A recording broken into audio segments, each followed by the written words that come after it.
Hello, everyone, and welcome to our video for today, Shadow Work, A Return to Light. So this video was inspired by a movie that I watched last night.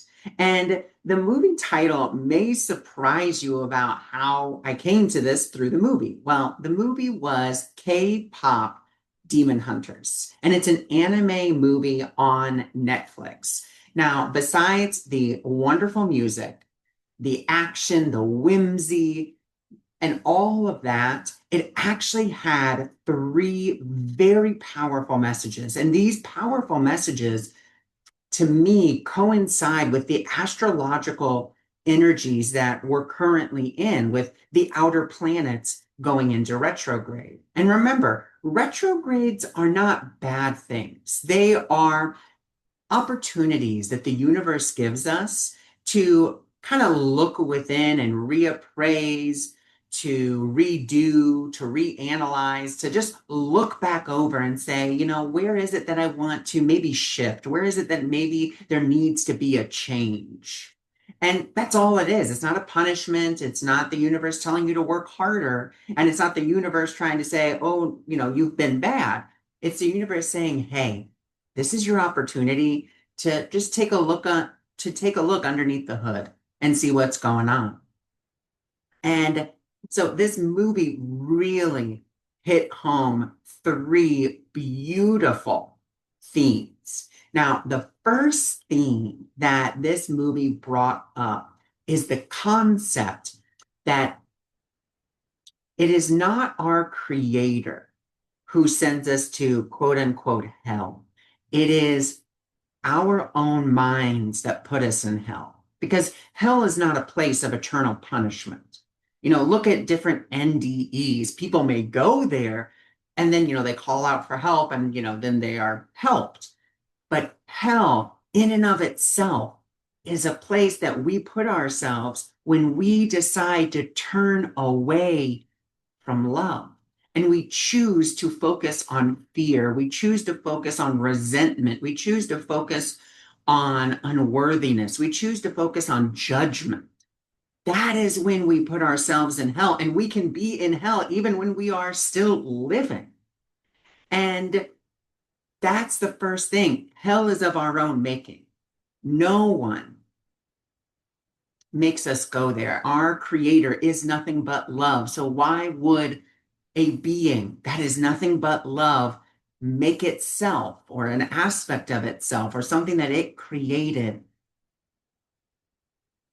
be punished for eternity? Like, does that really, if you really stop and you really think about that for a moment, we're the ones who put ourselves there. And this is where it leads us to the second point, which is, well, then if we're putting ourselves there, how do we get out? And that's the second aspect of this video, which is they talk about being vulnerable in the movie and being honest. And sometimes being vulnerable and honest, it's hard, it's messy, it's uncomfortable, and it's just sometimes just an all-around ick. We're just like, oh my God, I don't want to do this. And the reason that we don't want to become vulnerable or we don't want to admit some things to ourselves is because there is that fear of retribution. There is that fear that, well, if I admit this, like in the movie, my friends will leave me, my family won't love me, because we're so used to seeing love as conditional. We're used to seeing that, we can't be honest. And again, being honest doesn't mean being cruel. It just means that you have a willingness and to be tactful in your honesty. Honesty without tact is cruelty. But honesty with tact can open up a world of healing that you never knew was possible. And the only way we can get vulnerable, and especially with ourselves, is just by being honest. Where am I currently focusing more on fear? Where am I focusing more on judgment? Where am I focusing on more on resentment? Where am I focusing more on I want to be right than happy? That's it. Just you can be honest. That's being vulnerable with yourself. And that's what's going to lead us to our third beautiful message from that movie. And it's what true shadow work is. Shadow work in and of itself has, such a wide umbrella. And shadow work, at least in my opinion, it's not about you looking at your shadow and then, throwing it out and being like, I don't need you anymore, or trying to like sweep it away or trying to dispel it. What real shadow work is, if we look at it from that, we create our own hells by focusing on fear, resentment, anger, so forth and so on. And again, those are fine to feel. We just don't want to stay on them. We don't want to stay focused on them, because the more we focus on them, the higher we build them. And the higher we build them, the more we block the light that we are. Because we're not focused on love. We're not focused on the love we are. We're more focused on this resentment, this guilt, this blame, this shame, this righteous anger, whatever it may be. That's where our focus is. And we're building this sandcastle, higher and higher, and it's blocking the light. It's creating this shadow that's bigger and bigger and bigger. But the shadow has no power, because what it's made out of has no power. It is a tiny mound of sand. And, think about when you build a sand castle, at the beach. It can be a breeze that blows it over. It can be a tiny little wave. It doesn't have to be a tsunami. It doesn't have to be a big wave to, begin to degrade it. And that is what true shadow work is. It's looking at those places in your own mind where, again, you've turned away from love, and you're not looking at it with judgment, being like, oh, I've been so bad. I shouldn't be doing this. I should know better. That's not what true shadow work is. It's about looking at it without judgment, but instead with compassion, and saying, okay, I see where I've been turning away from love. I see where I'm focused on unworthiness, maybe of myself or another. I see where I'm focused on my judgment of myself or another. I'm focused on the fear about myself or another. And I see that, and I'm willing to welcome that part of me back to the truth of who I am, back to the light. And then it will be dispelled. We're not trying to throw that piece of ourselves away. We're integrating it into our wholeness, into the light that we are. That, in essence, to me, is true shadow work, because you are dispelling the shadow by integrating it back into its source, back into the light that you are. And how do we do that? It's through forgiveness. Now, there are, at least as I have come to know by reading A Course in Miracles, which is like a dissertation all on forgiveness, there are, we can say, like 3 levels of forgiveness. There's level 0. I forgive you because I'm so much better than you. I'm so much more spiritual than you. I'm more spiritually aligned than you. It's because my religion is better than yours, because I just think I'm so much better than you. That's level 0. That's just arrogance. Is that really forgiveness? Are you really forgiving with an open heart? No, you're forgiving because you're like, I'm so much better than you. Then we can say there's level 1, which is victimhood. You're a bad person. You did bad things to me, but I'm going to forgive you. Because you know what? I'm still better than you. So we still got that arrogance in there, but now we're kind of like in a victimhood mentality. So it's a little bit better, because at least we're willing, we have a little willingness to say, okay, I'm willing to kind of forgive you, but we're not really there yet, because we're still seeing ourselves as that separate self. And again, forgiveness is never, ever about condoning harm. It's never, ever about saying, oh, well, it's okay because it's not real. No. And forgiveness isn't about just saying, blindly accepting and being like, oh, it's fine. Real forgiveness is about allowing you to let go of the story, to free yourself from constantly going over. I want you to think of it like this. And this was something how it was explained to me. And I love this explanation, other than the sandcastle. And just consider that you are a guard in a jail and you have only one prisoner. And every day you go over to that prisoner, and every day you remind that prisoner what they did. And every time you remind that prisoner of what they did, what does that do for you? It reactivates those same emotional patterns within you, because your mind doesn't know that it's already experienced it, that it's already happened. It's kind of reacting as if it's happening again.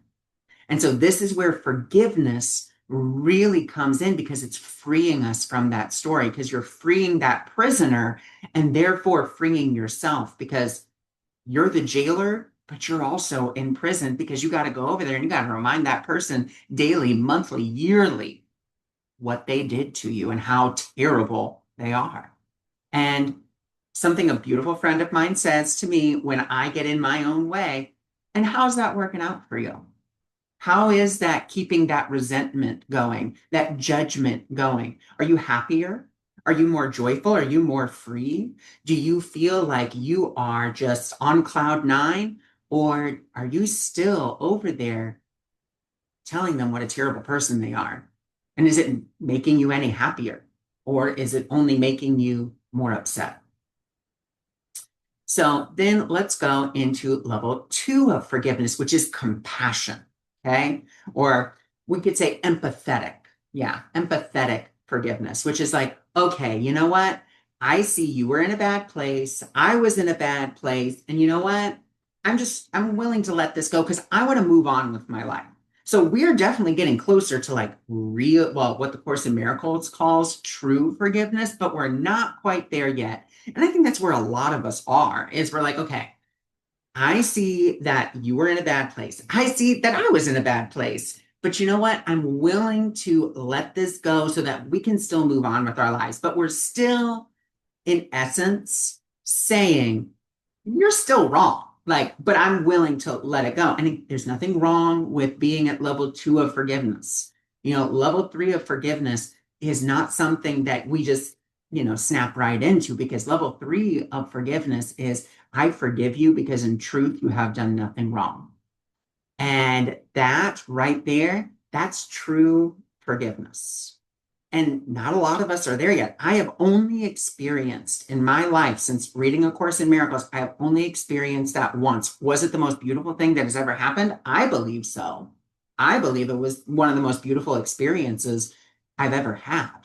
And that experience was basically, I worked at KinderCare from the age of 18 to the age of 30. I made wonderful, fabulous friends. I made, people who one of those friends, like their like best friend, work wife, like at this person's house every other weekend, going out, doing things, helping them move, babysitting for them, coming over when they needed things. And, me and, after some things happened at KinderCare, that I left, and I never heard from that person again. And I felt so betrayed. I felt so devastated. I was like, oh my God, this person who is supposedly my work wife, my best friend, I don't hear from them. And, called them, left them voicemails, text messages, crickets, silence. And again, I felt so betrayed. I felt so alone. And I had to, and I was practicing forgiveness, forgiving myself for imprisoning myself as well as that person. And, and it took me a good 6 months.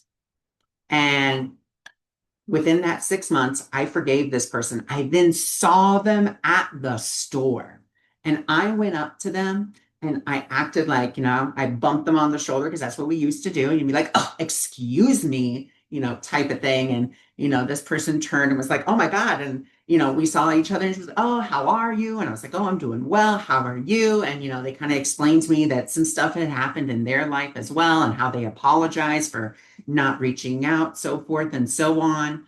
We talked, and, just there in the middle of Walmart, just chit-chatting away. And, it was only a brief little 15-minute conversation, And at the end, this person was like, "Can I give you a hug?" And I was like, "Oh my God, of course." And, we gave each other a hug. And she's like, "I just love you." And I said, "You know what? And I love you."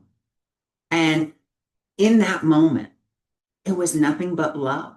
And intuitively, I knew I was never going to see this person again. And you know what? To this day, never seen them again. Because why? It was done. That's it. It was done. That I had forgiven them. I had let them go. And it was almost as if, Spirit was like, yeah, here you go. You get to have this nice little reunion. You get to express your love. And that's it. Like a notice. And it was so easy, so effortless, and so beautiful. And again, it doesn't mean that you're going to have that experience. You don't have to go have lunch with this person. You don't have to go to dinner with this person. You don't have to spend time with this person if you don't want to. But if you're willing to forgive them, if you're willing to say, you know what, I was in a bad place and you were in a bad place, and you know what, we're just gonna, I want to move on with my life, fantastic.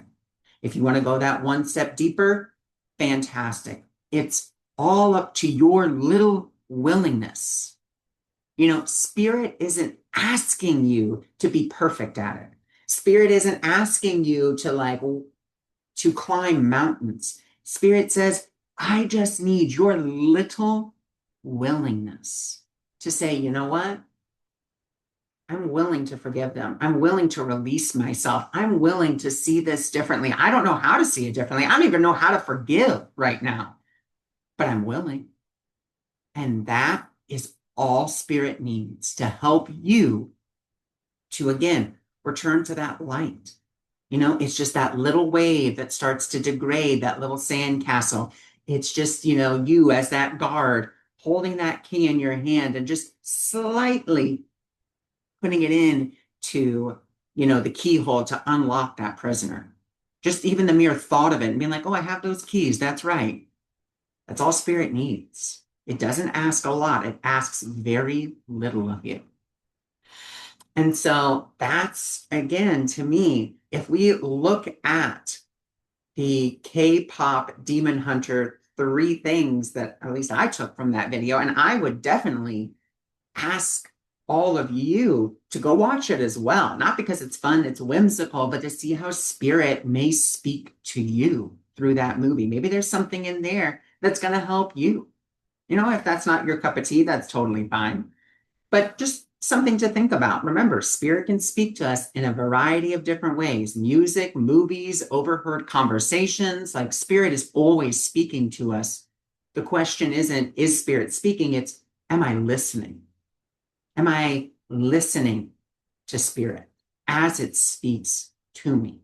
And maybe even through you, because I can tell you, there have been times when I've told things to clients, to friends, to family, and I'm like, oh my God, I needed to hear that. Like that was something I needed. Not only they needed, but I needed it too. So I would also like to invite you to really look at, as we are in this season where we have these outer planets going retrograde, especially Saturn, looking at, where have I turned away from love? Am I willing to turn back towards love? Am I willing to forgive? Am I willing to let go of my resentments, my judgments about myself or others? Am I willing to let go of my guilt, my blame, my shame that I have for myself or others? And am I willing to do so? Because that's all it takes, is that little willingness. So we can see true shadow work is releasing yourself from hell by becoming vulnerable and honest with yourself. That's it. It's not some crazy mystical thing.